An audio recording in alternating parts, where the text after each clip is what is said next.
Fala galera, bem-vindos a mais um bloco de questões, essa nossa sequência aí de história, né? Então vamos para mais um bloco, vamos para mais algumas questões. E agora nós vamos dar sequência aí, né?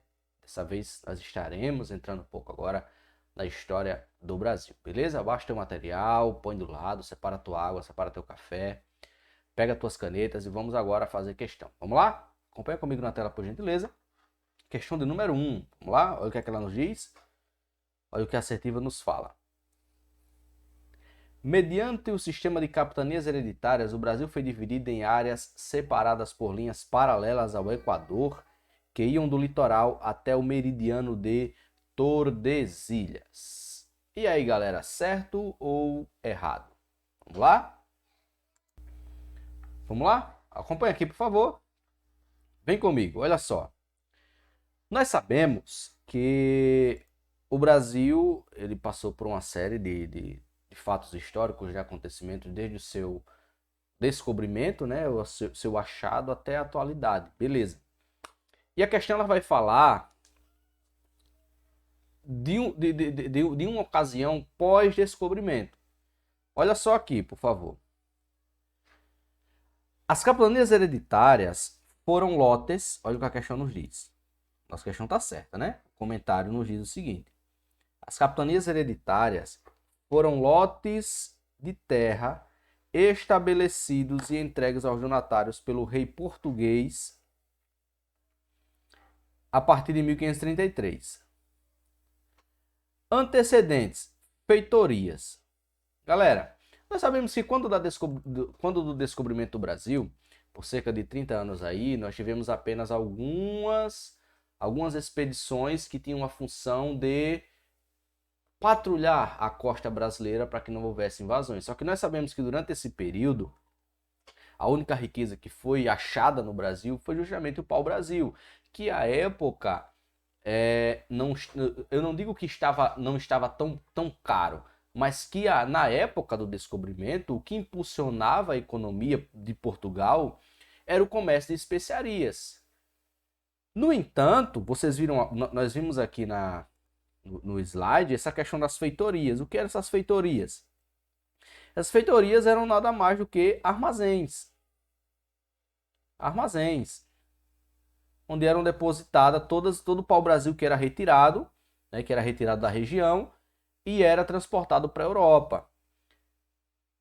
Aí os antecedentes, invasões francesas. Durante cerca de 30 anos, né, o Brasil foi apenas uma colônia de extração de pau-brasil, vamos dizer. Era um local onde eram retirados o pau-brasil e era mandado para a Europa, porque do pau-brasil se tirava uma tinta que servia para tingir tecidos à época, né? E nesse contexto de feitorias, o medo das invasões francesas, justamente por causa do contrabando do pau-brasil, fez com que a coroa portuguesa decidisse colonizar. Só que aí era o seguinte, era muito dispendioso e muito caro.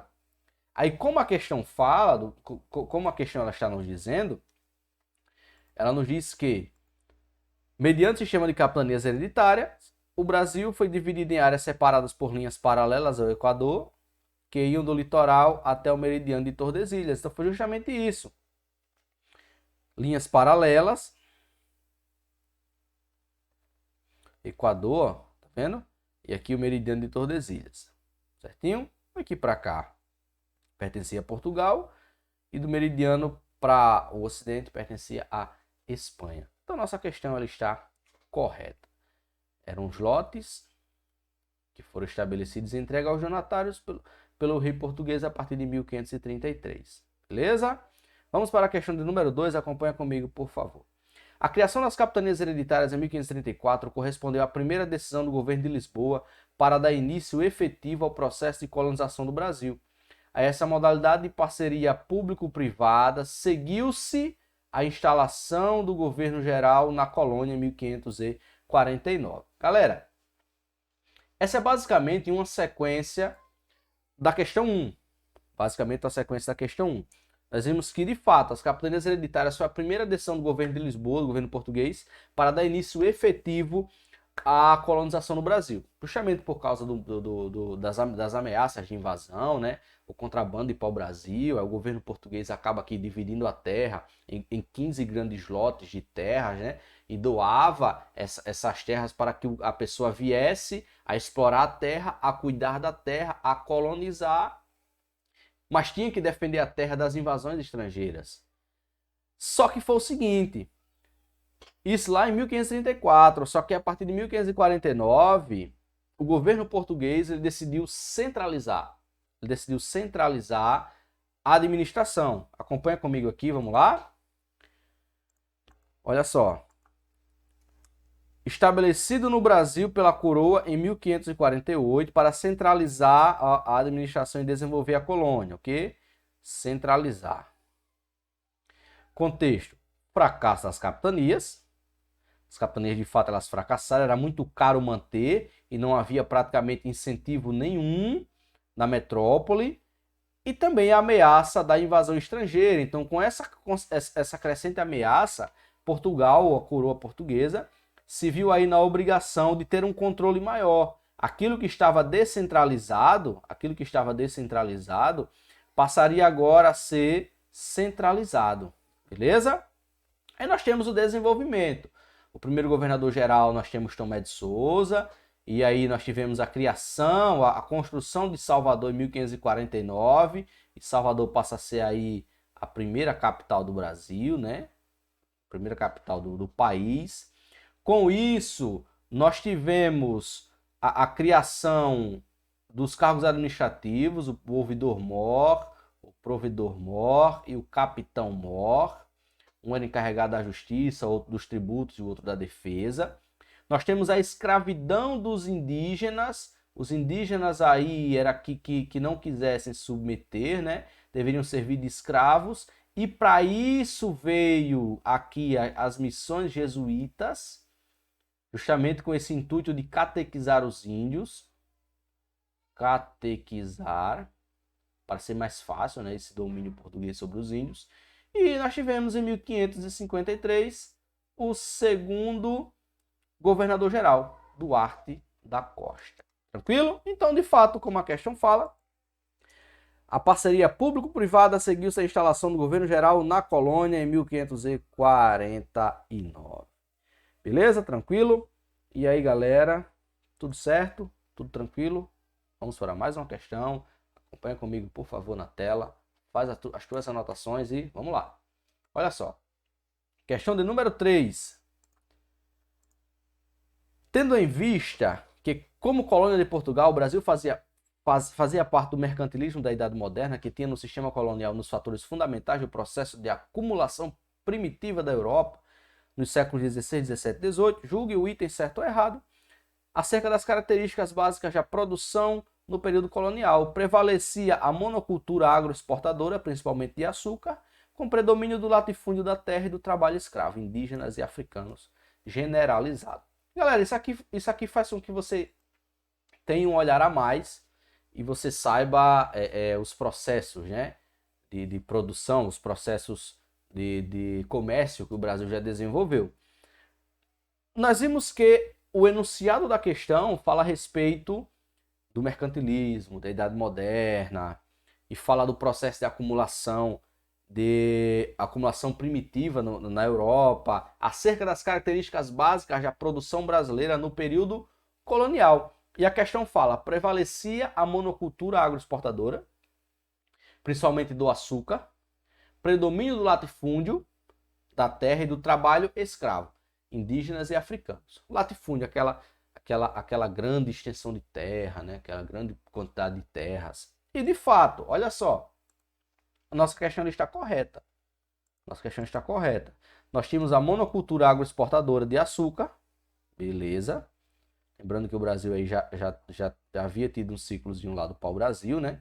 O latifúndio, que era o sistema de distribuição da propriedade rural. Aí tem anunciadozinho, ainda é comum no Brasil, mas na época era maior. E o trabalho indígena e africano. Lembrando que a primeira mão de obra utilizada foi o indígena por meio do escambo, por meio da troca. E essa troca era uma desgrama de Tem vários nomes, né? Pode ser, o pessoal chama de roubo. Ah, fulano levou um cambão do outro. Tomou gato por lebre. Gato por lebre. Ou seja, era troca de produtos por trabalho. E posteriormente nós vimos aí a aplicação da mão de obra africana. Aqui nós temos a escravidão dos africanos. Beleza? Tranquilo? Então nossa questão ela está correta. Nossa questão está correta. Nós vimos o início efetivo, né, da colonização com a instalação do sistema de capitanias hereditárias. Nós vimos depois com a tentativa de centralização do poder, da centralização administrativa para um cuidado a mais, um controle maior da região. Nós vimos a criação do governo geral, com Tomé de Souza, depois nós vimos com Duarte da Costa. E a questão agora que nós vimos fala justamente desse modo de produção brasileira, a monocultura agroexportadora de açúcar agroexportadora, que basicamente era feito para mandar para fora. O latifúndio, que era o sistema de distribuição de terras, uma grande propriedade rural, e nós tínhamos o trabalho indígena, primeiro por meio do escambo e depois o trabalho africano. Tranquilo? Beleza? Vamos para mais uma questão. Acompanha comigo aí, por gentileza, a questão de número 4. Vamos lá? Olha o que a questão nos diz, né? Durante a União Ibérica, observou-se a expansão do território da colônia portuguesa em direção ao interior. O bandeirantismo é exemplo desse movimento rumo ao interior. Galera, olha só, nós passamos agora para uma parte da história que nos fala a respeito da União Ibérica. Nós sabemos que o Brasil era pertencente a Portugal, era colônia da coroa portuguesa. Só que lá na Península Ibérica tem Portugal e Espanha. Olha só, tem Portugal e tem Espanha. E é o seguinte, vocês estão vendo aí, Portugal e Espanha.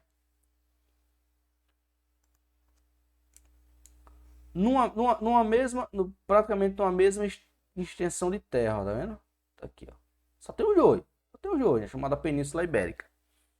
Só que é o seguinte, como aconteceu a União Ibérica? Como acontece a União Ibérica? Ela é um período da história de Portugal,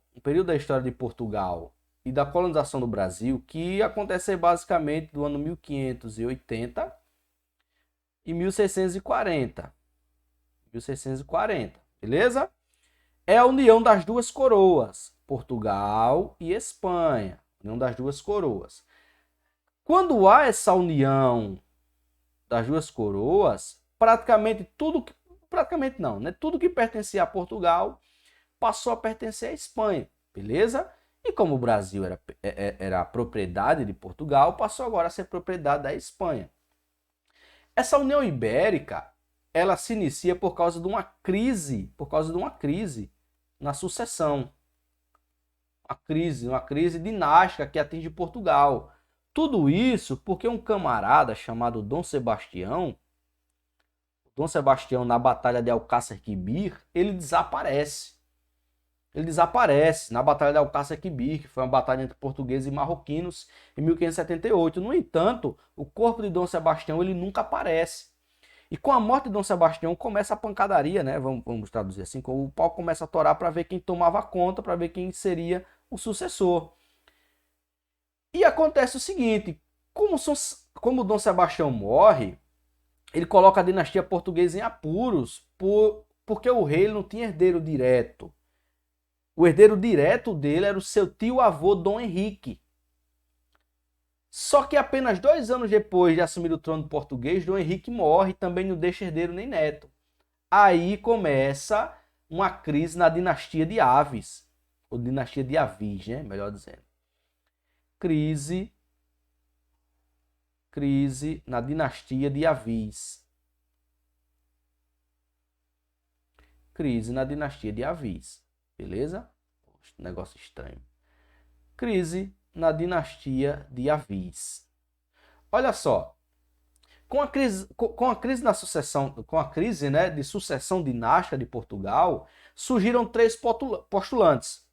O Antônio, Toinho, Antônio Prior de Crato, Catarina de Portugal e o Filipinho, Filipe II. Opa, Filipe II era rei da Espanha. O Antônio Prior de Crato chegou a ser aclamado rei por seus partidários na vila de Santarém, mas acabou sendo derrotado pelas forças de Filipe II durante uma batalha em agosto de 1580.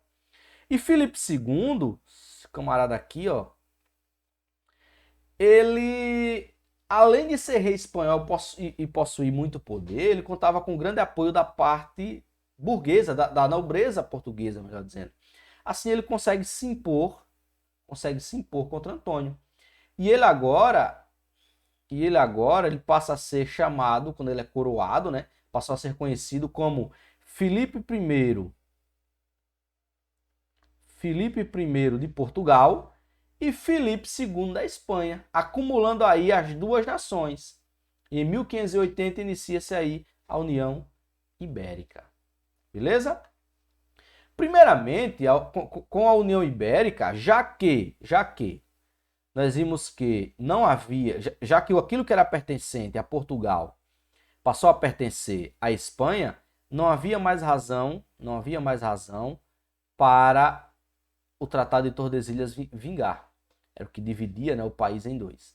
Uma parte pertencia a Portugal e outra parte pertencia à Espanha. Então não havia mais a necessidade.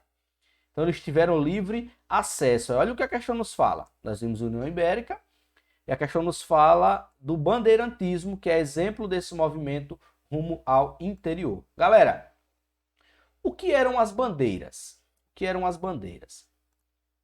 Vamos lá? Olha só, o que eram as bandeiras? As bandeiras, juntamente com as entradas, eram basicamente expedições. De fato, eram expedições. Elas eram expedições.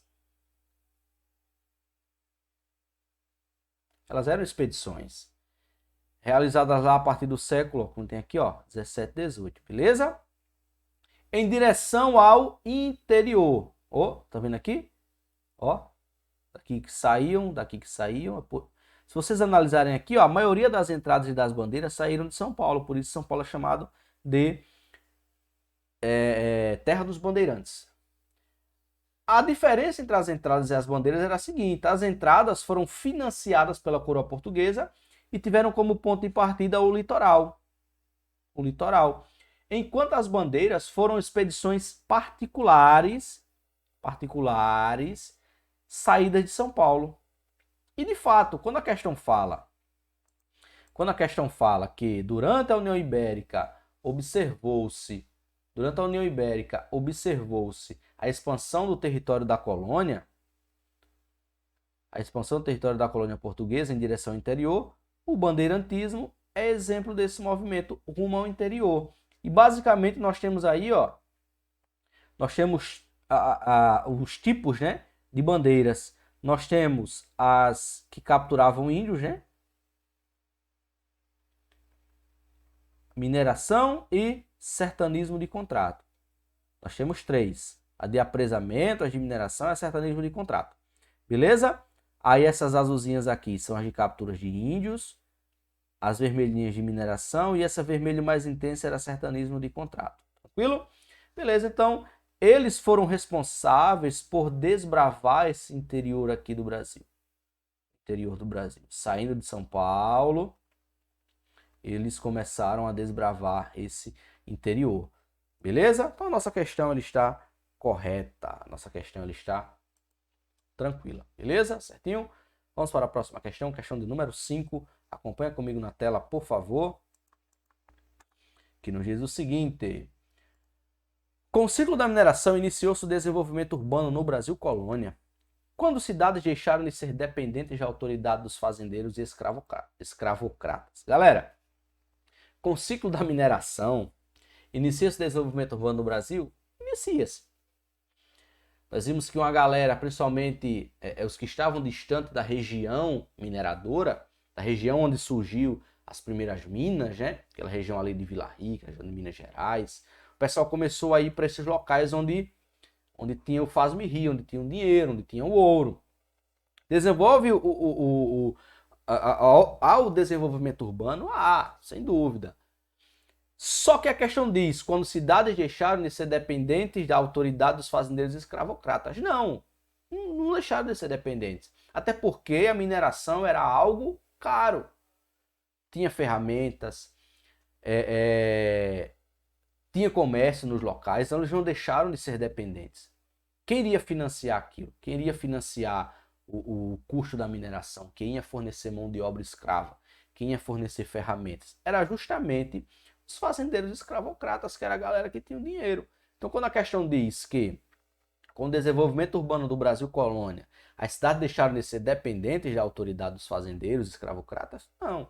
Porque era basicamente essa galera que tinha o dinheiro que quem financiava essa busca pelo ouro, a busca tão sonhada pelo ouro, a busca pela riqueza. Então a questão está errada, porque era uma atividade que dependia de quem tinha dinheiro. Então, quem tinha dinheiro, de fato, eram os fazendeiros escravocratas. Beleza? Tranquilo? Vamos para mais uma questão. Acompanha comigo, por gentileza. Olho na tela. Vamos lá?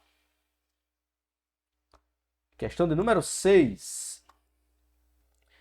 A emergência da atividade mineradora retirou do Nordeste sua primazia econômica, mas não foi suficiente para transferir o centro político da colônia para outra região.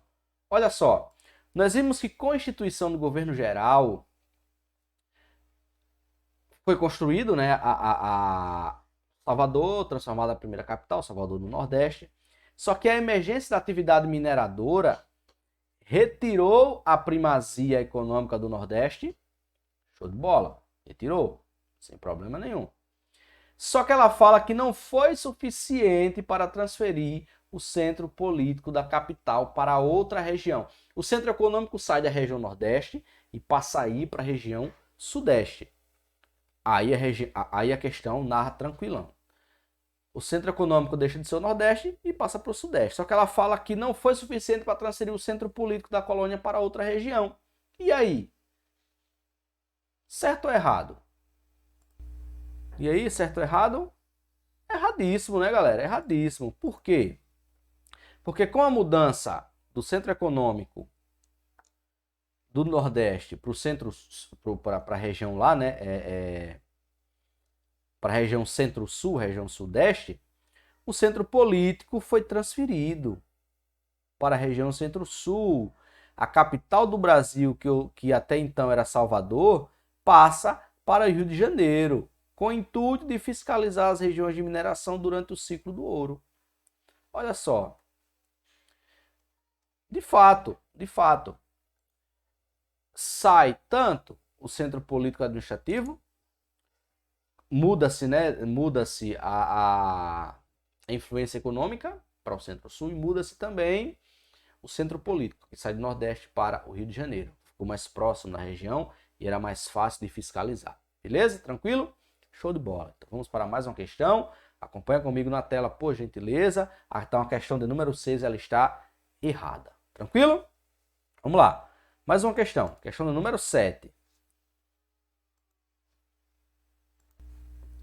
Movimentos de revolta restritos ao ambiente regional, em Confidência Mineira, a Conjuração dos Alfaiates na Bahia e a Revolução Pernambucana de 1817 não visavam a emancipação de todo o território brasileiro. Galera, muito cuidado. Muito cuidado por quê? Acompanhe comigo aqui na próxima tela. Opa, vamos lá. Ocorreram nesses períodos movimentos nativistas e separatistas, beleza? Quais as causas dos movimentos separatistas que visavam a separação de Portugal para com o Brasil? Queriam que fosse separado, não tivesse relação mais nenhuma. Quais foram as causas? A cobrança elevada de impostos de Portugal sobre o Brasil, pacto colonial, o Brasil só podia manter relações comerciais com Portugal, além de ser impedido de desenvolver indústria, privilégio que os portugueses tinham na colônia em relação aos brasileiros, leis injustas criadas pela coroa que tinham que ser seguidas pelos brasileiros, falta de autonomia política e jurídica, pois todas as ordens lhes vinham de Portugal, punições violentas contra os colonos que não seguiam as determinações de Portugal, e também as influências dos ideais iluministas, né, e dos movimentos separatistas ocorridos em outros países, como independência dos Estados Unidos e a Revolução Francesa. Beleza. Só que é o seguinte, a CESP deu essa questão como certa. Ela fala que a conjuração dos alfaiates na Bahia, a Revolução Pernambucana de 1817, não visavam a emancipação de todo o território brasileiro. Ela deu como correta. Nós vamos ver teóricos, historiadores, que dizem que de fato essa Revolução Pernambucana, a Revolta dos Alfaiates, era uma revolução nativista. Estava pouco se importando para o Brasil inteiro, eles queriam só a independência da região deles. Quanto vocês vão ver que alguns historiadores dizendo que eles eram revoltas separatistas, que visavam uma independência de Portugal. Aí o Sebrasp deu essa questão como correta. Movimento de revolta restrito ao ambiente regional. Confidência Mineira, a conjuração dos alfaiates na Bahia, a Revolução Pernambucana. Não visavam a emancipação de todo o território brasileiro. No entendimento do Sebrasp, eles visavam apenas a independência da região em que eles estavam inseridos. Beleza? Muito cuidado com isso. Tranquilo? Então, de acordo com o entendimento do Sebrasp, questão correta. Beleza? Vamos para mais uma questão. Vamos para a questão de número 8. Acompanha comigo na tela, por favor. A exclusividade comercial com o Brasil, do Brasil com a metrópole portuguesa, foi rompida a partir da transferência da corte portuguesa para o Brasil e da abertura dos portos às nações amigas. As nações amigas. Olha só. Nós sabemos que o Brasil pertencia a Portugal, né? Beleza. Dom João estava lá em Portugal. Só que acontece o seguinte. Não sei se você já deve lembrar, né? Você já deve lembrar. Você sabe que a vinda da família real portuguesa para o Brasil, ela se deu em um ambiente de tensão. Nós vimos, né, que nós vimos que quando Napoleão Bonaparte ele começa aí o chamado período napoleônico, né? Ele começa um expansionismo, né? Ele começa a fazer a França grande. Acontece o seguinte: ocorre uma tensão na Europa, em que Napoleão ele faz o seguinte, ó, não tinha uma boa relação com a Inglaterra, ele diz, ó, são meus amigos, são. Inglaterra não quer se submeter, então todo mundo corta laço com a Inglaterra. Não tem comércio com a Inglaterra. E se vocês continuarem a comerciar com a Inglaterra, eu invado aí e acabo com vocês. E agora? Portugal mantinha uma relação comercial com a Inglaterra, mas não queria se indispor com Napoleão. O baixinho era desenrolado, não queria se indispor com Napoleão. O que é que Dom João faz? Dom João junta lá a Dona Maria Louca, sua esposa lá, a bonitona Carlota Joaquina, beleza? E no dia 29/11 ele começa o preparativo. Foi um negócio muito rápido. E ele acaba juntando toda a sua trupe, toda a sua galera, cerca de 13 mil portugueses, todo o seu setor administrativo, monta lá nas suas caravelas, nas suas embarcações e Rio de Janeiro. Vão embora, Brasil. E eles acabam chegando lá no dia 22/1/1808. Cerca de menos de 60 dias de viagem, eles desembocam no Brasil.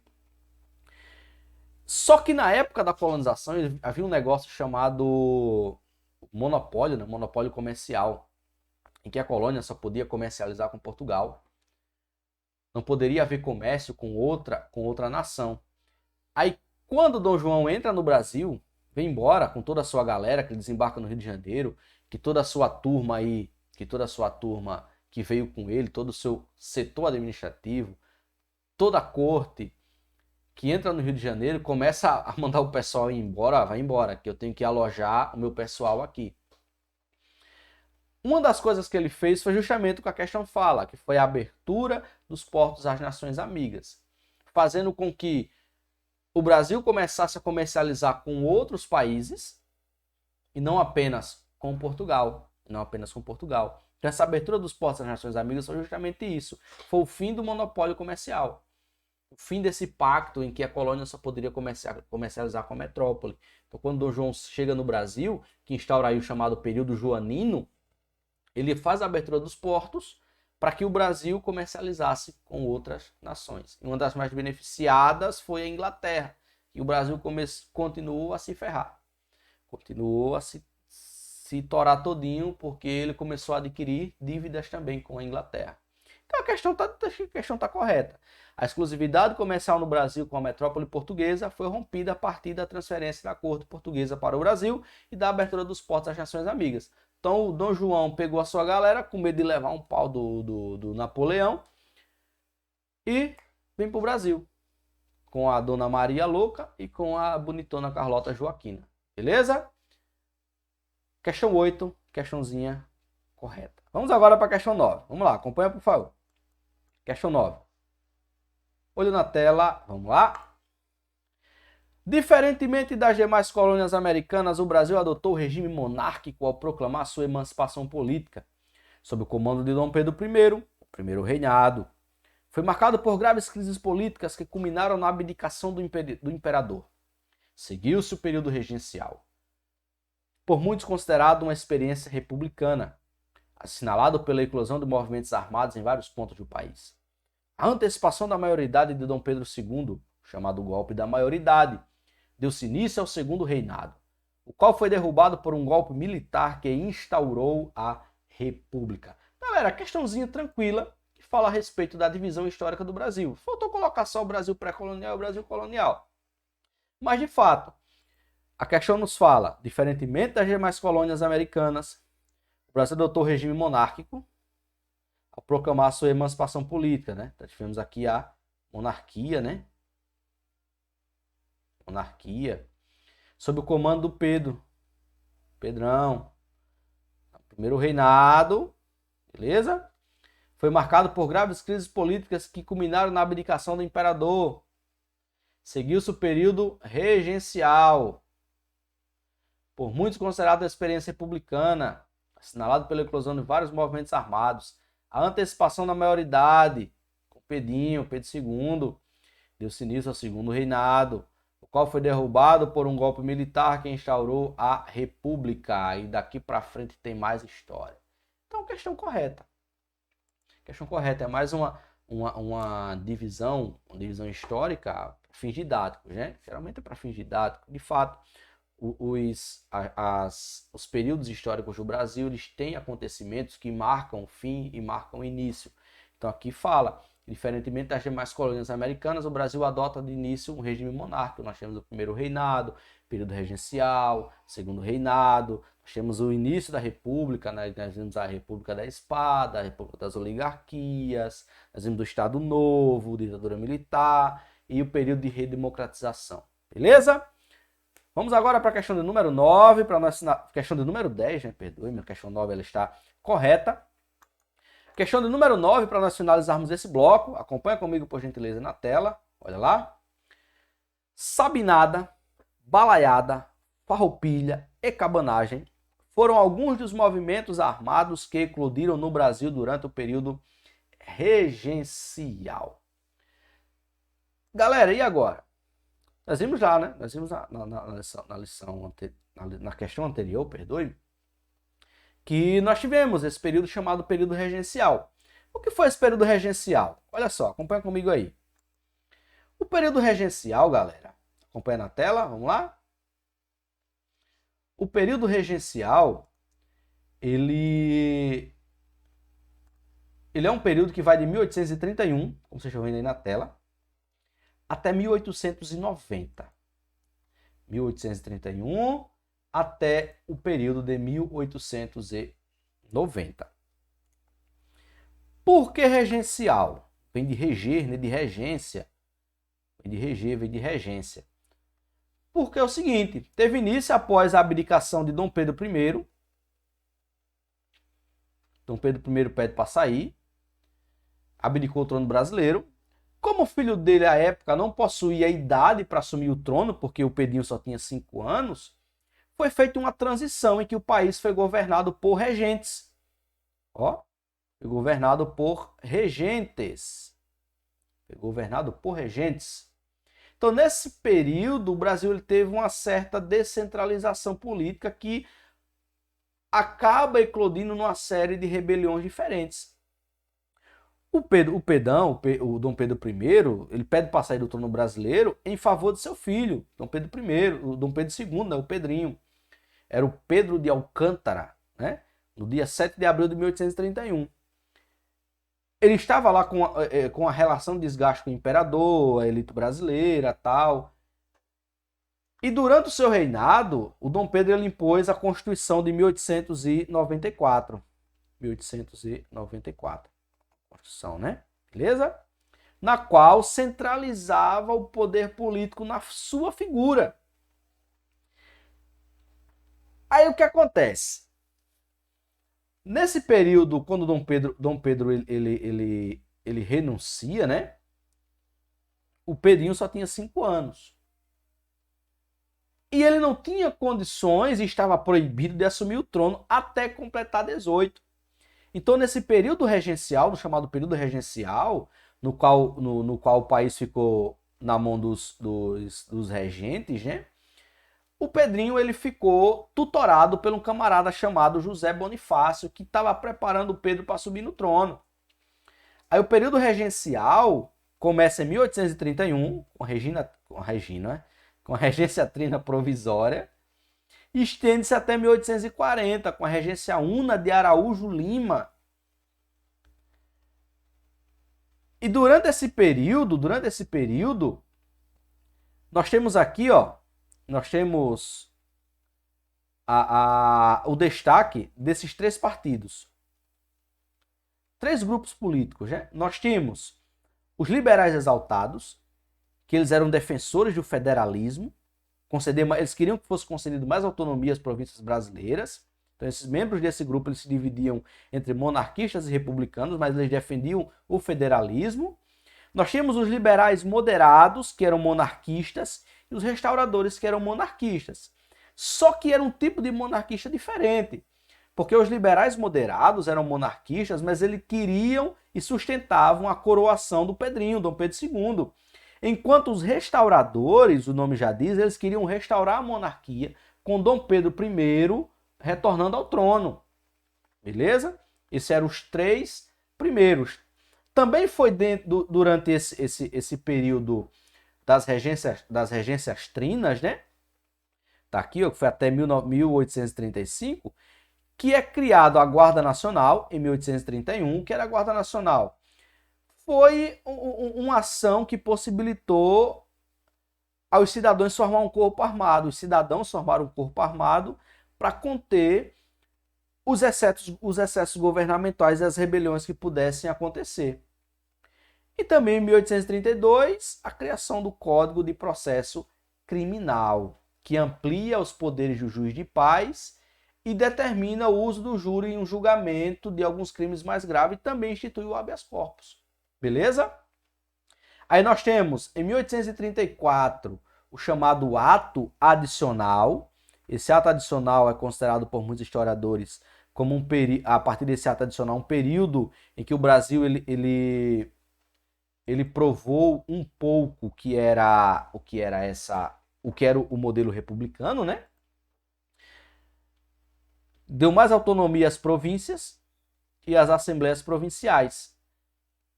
E foram criadas as assembleias provinciais, melhor dizendo.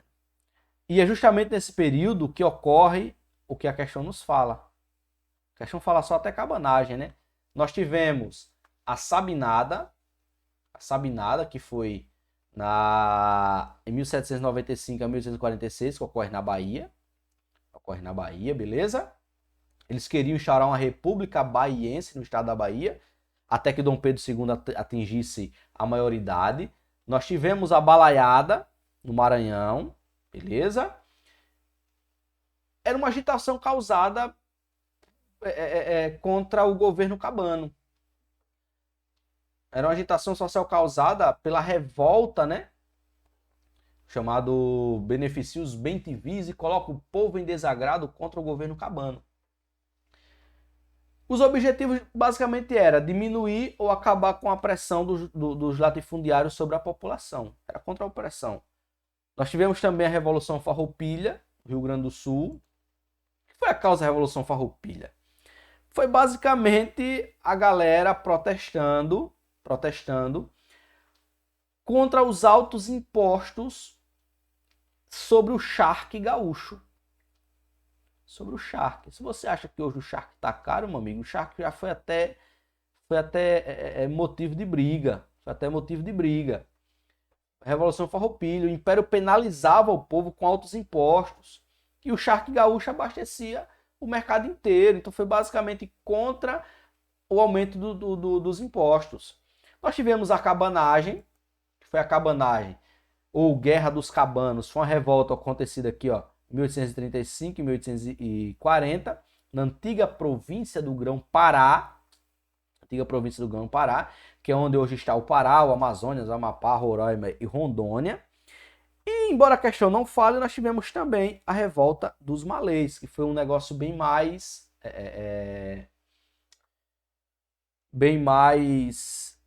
local, né? Que foi em Salvador, apenas em 1835. E entre uma das reivindicações estava a criação de uma república islâmica. E o pessoal queria o mesmo direito dos cidadãos brancos. Os escravos queriam o mesmo direito dos cidadãos brancos. Beleza? Então, galera, essas foram as nossas questões desse bloco. Muito obrigado por estar conosco. Muito obrigado por estar comigo. A nossa questão número 10 ela está correta. Então, eu te espero no próximo bloco, né? Então, vem comigo. Vamos para mais um bloco de questão. Até lá. Tchau, tchau. Valeu.